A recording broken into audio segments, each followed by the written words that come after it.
When you think of ZZ Top, what is the first thing that comes to mind? Is it the long beards, the fuzzy guitars, the bright red 1930s Ford Coupe from their famous music videos? For most people, ZZ Top represents the peak of 1980s MTV stardom. But what if I told you that the version of the band we all know almost didn't happen? There is this missing link album that sits right between their old blues style and their new digital sound. The big question for today is it possible for an album to be a strange experiment and a perfect blueprint for success at the same time? It's JC Rock and Metal Reviews. Keep in mind as we look at the 1981 release of El Loco, which I have upside down, but here it is. But let's talk about it. So to understand the album, we have to look at what happened before it. So if you saw my previous video on the album Guayo, this one right here, you know that 1979 was a big year for the band. They just came back from a 3-year break. They had a new signature look with the beards. Guayo was a big hit. It proved they could still compete. However, as the 80s began, music was changing. New wave and synthesizers were becoming the most popular sounds on the radio. Billy Gibbons, he was actually paying attention. He was listening to a lot of bands such as Devo and other bands, and he was interested in the electronic drum sounds. So the band had to decide, should they keep playing the same blues music or should they try something completely new? In 1981, the band went to Art Studios in Memphis to record. This time, the process was different. Usually, the 3 members played together in one room. For El Loco, they often worked alone. They worked with a man named Linden Hudson, who was a big fan of new technology. He encouraged Billy Gibbons to use synthesizers and sequencers. Billy wanted the robotic precision he heard in modern pop music. This made the recording feel more like a science experiment than a standard rock session. The result was an album that was truly crazy, just like the title suggests. So let's go track by track, look at the 10 songs on the record. The album starts with Snake Boogie.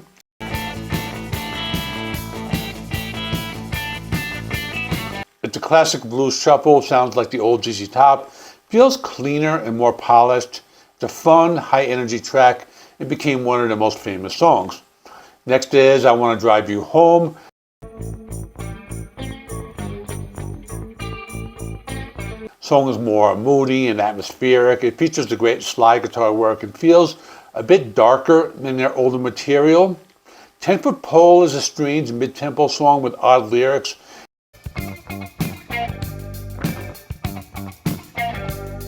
Shows off the quirky sense of humor the band is known for. Layla is a big surprise.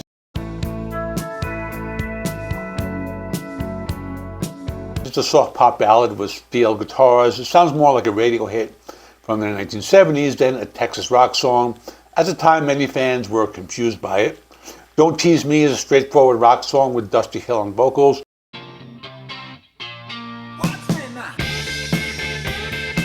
Has a great energy and ends the first side of the record on a strong note.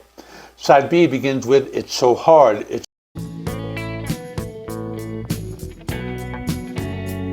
a smooth, polished track that many people think is the best song on the album.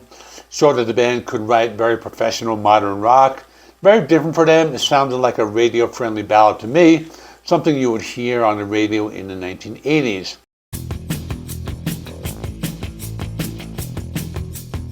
Pearl Necklace is the second big hit from the album. It has a repetitive, driving bass line. It sounds like a machine.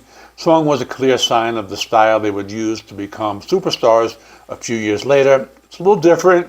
It kind of reminds me of the band The Cars or the Rolling Stones in the song She's So Cold, which came out around that same time.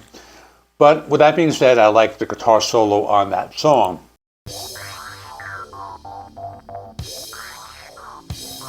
The rest of the album is kind of weird.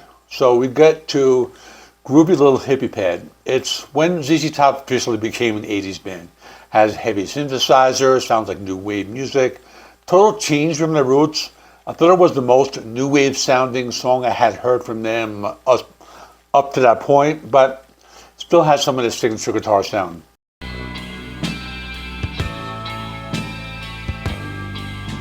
Heaven, Hell, or Houston is the strangest track on the disc.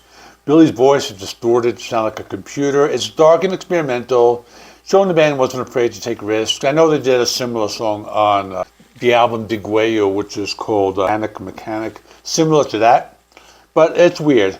But I also like it. It kind of reminds me of The Doors as well, and so that's kind of cool. And the album ends with Party on the Patio. It's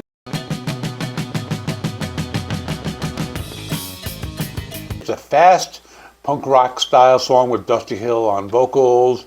Very high energy way to end the album, and it's a pretty cool song. Like, to me, when I was listening to it, it reminded me of like a cross between Led Zeppelin's Black Dog and Moby Dick.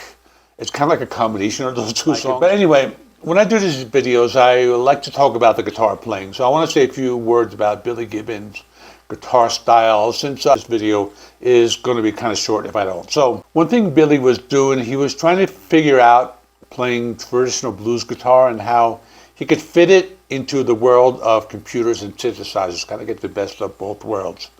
So we know in the 70s, Billy was famous for that thick and dirty guitar tone. If you listen to their earlier albums, you know, he used a lot of distortion, a lot of grit, but on El Loco, the tone is cleaner, more precise. He used more space in the playing.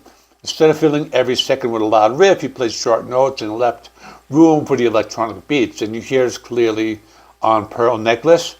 The guitar isn't constant. It pops in and out with a very rhythmic, almost mechanical feel.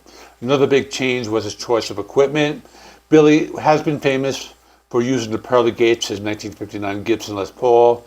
While that guitar is on the record, he also started using other guitars and other instruments to get these like thinner, wirier, or more electronic sounds. He wanted the guitar to cut through the mix like a laser. He also began using more effects, chorus and delay, and kind of makes the sound like a little wider and more modern. It was a big departure from the raw, plugged straight into the amp sound of the early days.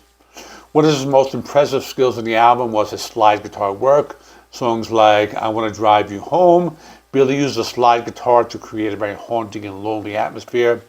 Doesn't sound like a standard Delta blues song, sounds like a space age blues.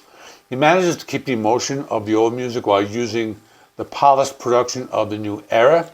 Billy also started playing with more of his fingers instead of just a pick, gave him more control over the attack of the notes. He can make the guitar sound soft and sweet on a ballad like Layla, or make it snap and pop on Tube Snake Boogie. This versatility is what makes him a master. He wasn't just a blues guy anymore. He was becoming this sonic architect of the guitar. And also, if you listen closely, Billy uses pinch harmonics, which is that like squealing sound that Billy's known for. On El Loco, these harmonics are used perfectly. They act like little exclamation points at the end of his musical sentences. Even as he embraced new technology and synthesizers, those little guitar squeals will let the fans know it was still the same Billy Gibbons under the hat. So in short, Billy's playing on El Loco was a bridge. He kept the soul of the blues, but he gave it a chrome finish. He proved you don't have to choose between being great and just using modern technology. You can just have the best of both worlds. And that balance is what allows ZZ Top to survive the 80s, while many other 70s rock bands just faded away. So how did people react to El Loco? At the time, the response was mixed. The album reached number 17 on the charts, and that's pretty good. It sold well enough to go gold. However, sold about half as many copies as the previous album, Digueyo. Many critics didn't like the clean sound and thought the synthesizers were a mistake. They felt the band was losing its blues soul, but looking back now, the critics were wrong. El Loco was not a failure. It was a rehearsal for greatness. And it brings us back to the question from the beginning, can an album be both a messy experiment and a perfect blueprint? And the answer is actually yes. Without the weird sounds of El Loco, the band might not have made Eliminator. And that's the album that made them world famous superstars, even though they were kind of big in Texas in the blues scene. But they like really blew out and got big on it after Eliminator. But Loco, or El Loco, it's the sound of a band chasing their identity. It was the moment they realized they could be more than a blues band. They could be icons. For me personally, I think it's a weird album. I like a few of the earlier ones better, but I think it's a good transitional album, but it's not a bad album at all. It has a sound similar to Eliminator, not as good as Eliminator, but they would perfect that later on. And I'm going to be doing a video on the Eliminator next, as I've been doing these videos in chronological order. So let me know, what do you think was El Loco, a hidden gem, or a mistake? Let me know in the comments. If you like this look at ZZ Top's history, please like and subscribe. If you want to see where the journey started, click the link on the screen of Guayo, and I'll see you over there.